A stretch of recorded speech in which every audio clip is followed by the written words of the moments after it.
Sebelum cerita ini dimulai, jangan lupa subscribe, like, komen, dan share agar channel ini terus berkembang. Kisah ini datang dari seorang guru di Kalimantan yang sering pulang terakhir dari sekolah. Ia mengira hanya ditemani petugas kebersihan. Namun suatu malam, ia sadar sosok itu tidak pernah benar-benar hidup di jam-jam tersebut. Sekolah itu berdiri di tengah perkebunan tua, jauh dari rumah warga.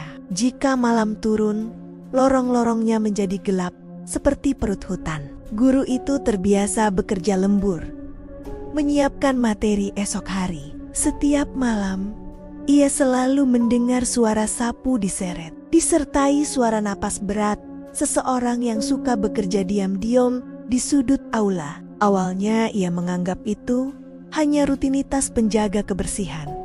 Seorang pria tua yang dikenal rajin dan jarang bicara. Tapi ia heran, suara langkahnya selalu terdengar sama, ritmis, seperti pola yang tidak pernah berubah. Seolah-olah sosok itu hanya mengulang gerakan yang sama malam demi malam.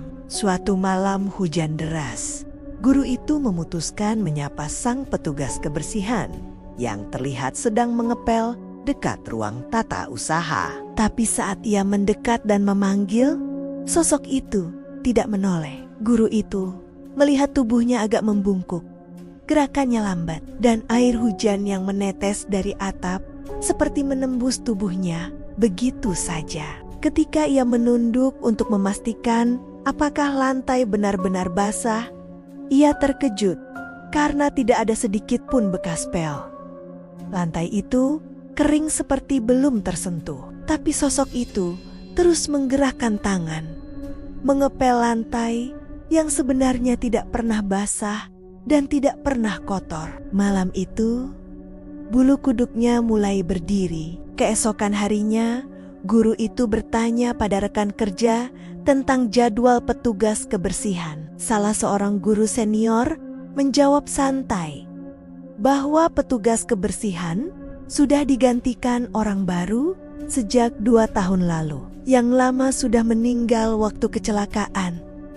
Katanya, guru itu merasa dadanya turun naik karena ia yakin melihat sosok yang sama semalam. Ia mencoba menyangkal pikirannya, mengira mungkin ia hanya melihat bayangan atau salah orang. Namun malam berikutnya, suara sapu itu kembali terdengar.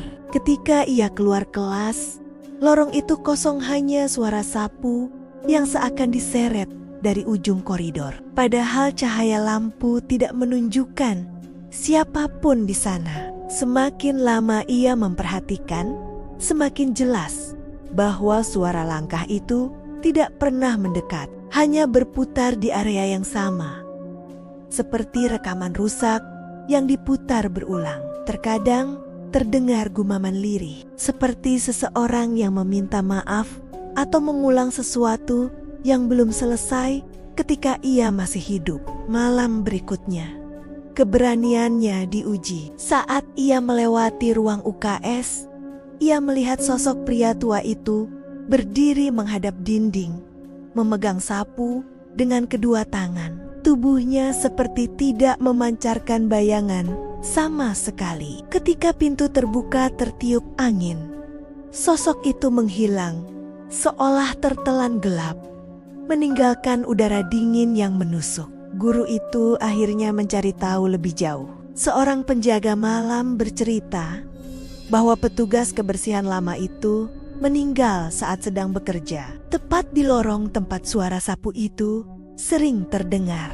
Konon, arwahnya tetap mengulang rutinitas terakhirnya, menjaga sekolah, membersihkan lorong, dan menunggu seseorang yang tidak pernah datang. Setelah mendengar cerita itu, guru tersebut mencoba mengabaikannya. Namun malam-malam yang ia jalani di sekolah mulai terasa berbeda. Lampu lorong sering berkedip tanpa alasan. Pintu kelas berderit seolah ada yang keluar masuk, dan udara malam terasa lebih berat. Ia mulai merasa seolah ada yang berjalan di belakangnya. Meski ketika menoleh, lorong itu selalu kosong. Beberapa kali ia mendengar suara sapu diseret tepat di belakang punggungnya. Sangat dekat, seolah hanya berjarak 1 langkah. Tapi setiap ia menoleh, tidak ada siapapun. Yang ada hanya sapu tua bersandar di dinding. Posisi yang tidak berubah sejak seminggu terakhir. Seakan ada tangan tak terlihat yang menggunakan sapu lain. Sapu yang tidak bisa dilihat mata. Guru itu kemudian menyadari sesuatu yang janggal. Setiap ia mendengar suara sapu itu, hawa di sekitarnya tiba-tiba berubah dingin. Tidak seperti dingin AC atau angin malam, tetapi dingin yang menembus tulang. Seperti ruangan yang tertutup rapat selama bertahun-tahun. Sensasi itu membuatnya merasa seakan sedang diawasi oleh sesuatu yang tidak lelah. Suatu malam, ia memberanikan diri mengikuti suara itu. Langkahnya pelan, jantungnya berdebar keras saat ia berjalan ke arah aula gelap tempat suara sapu berasal. Namun ketika ia tiba, aula itu kosong, tetapi lantainya yang seharusnya berdebu tiba-tiba bersih, mengilap seperti baru dipel. Tidak ada satupun jejak kaki kecuali miliknya sendiri. Ketika ia berbalik hendak pergi, ia mendengar gumaman yang sangat dekat, tepat di samping telinganya. Gumaman pelan, seperti seseorang yang meminta maaf berulang-ulang. Ia menoleh cepat, tapi tidak melihat siapapun. Yang ada hanya sapu yang tiba-tiba berdiri sendiri,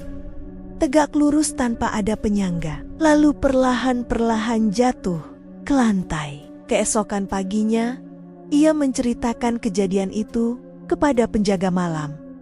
Penjaga itu hanya terdiam, lalu menarik napas panjang. Bapak itu memang sering minta maaf, katanya akhirnya. Katanya sebelum meninggal, dia merasa bersalah karena tidak menjaga sekolah dengan baik. Kecelakaan itu terjadi saat ia sedang membersihkan aula, tempat yang Anda lihat semalam. Saat guru itu mendengar kisah itu, ia merasa seakan semua potongan mulai menyatu. Arwah sang petugas kebersihan mungkin masih terjebak dalam rutinitasnya, tidak sadar bahwa dirinya sudah tiada.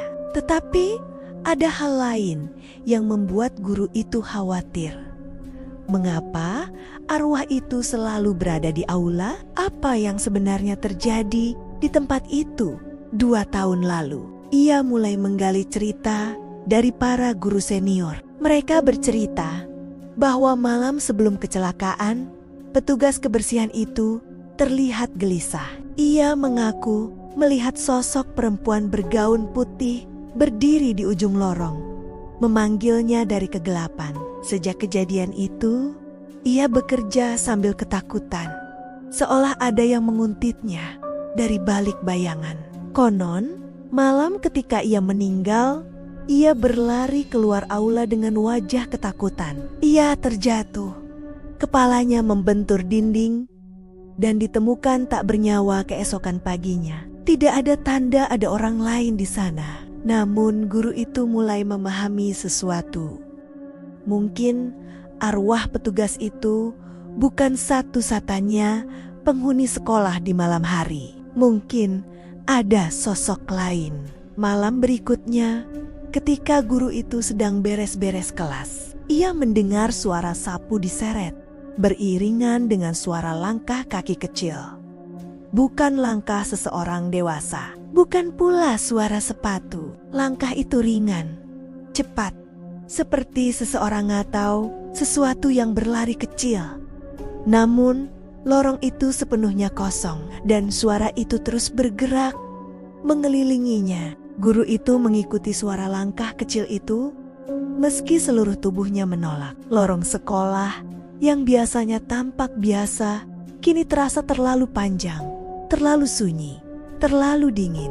Suara langkah itu berhenti tepat di depan aula. Ia menelan ludah, meraih gagang pintu, dan mendorongnya perlahan. Pintu itu berdecit panjang, seolah sudah lama tidak dibuka oleh manusia. Di dalam aula, lampu berkedip, bayangan-bayangan panjang bergerak mengikuti suara listrik yang menjerit pelan. Ia melangkah masuk.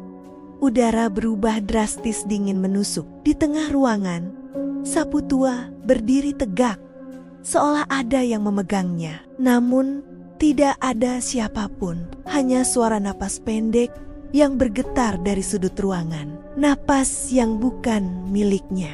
Ia menyalakan senter ponselnya dan mengarahkannya ke sudut aula. Saat cahaya menyentuh dinding, terlihat sebuah jejak tangan kecil penuh debu, seolah baru saja menyentuh permukaan itu. Jejak itu berderet, membentuk pola menuju panggung aula yang gelap. Guru itu mulai bertanya-tanya, apakah jejak itu milik arwah petugas atau milik sosok lain yang lebih kecil? Ketika ia mendekati panggung, terdengar suara tawa samar.